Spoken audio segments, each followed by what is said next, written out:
الصيف جه وتساقط الشعر جه معاه.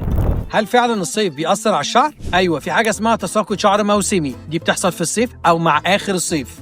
ده بيكون نتيجة تغيرات في الجسم والهرمونات وتعرض الجسم للشمس والحرارة. طب إيه الأسباب؟ التعرض للشمس لفترات طويلة، الجفاف ونقص الترطيب، حمام السباحة اللي فيه كلور والعوم في البحر كمان سبب، وكمان غسيل شعرنا المتكرر والشامبو القوي، نقص الحديد، فيتامين بي 12 وفيتامين دي. لو بيقع من 50 ل 100 شعرايه في اليوم ده تقريبا هيبقى عادي، بس لو حسيت انه اكتر بكتير او في فراغات في فروه الراس محتاج تشوف دكتور. طب ايه النصايح اللي تقلل تساقط الشعر في الصيف؟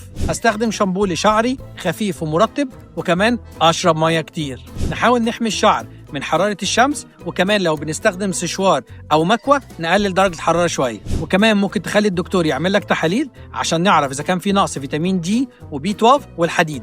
طب إمتى أحس إن تساقط الشعر ده مش طبيعي ومحتاج أجري على الدكتور؟ لو التساقط مستمر أو بيزيد أو في فراغات في فروة الراس واضحة، لو في احتكاك في فروة الراس أو ألم، لو في تساقط في الحواجب أو الرموش كمان. الخلاصة تساقط الشعر في الصيف ممكن يكون طبيعي، بس لازم نرعاه صح. اكتبوا لنا في الكومنتات، بتلاحظوا الشعر بيقع في الصيف أكتر ولا في الشتاء؟ أنا بيتر واصف، صيدلي مصري من شبرا عايش في كاليفورنيا، ودي شبرا فونيا. أشوفكم الفيديو اللي جاي.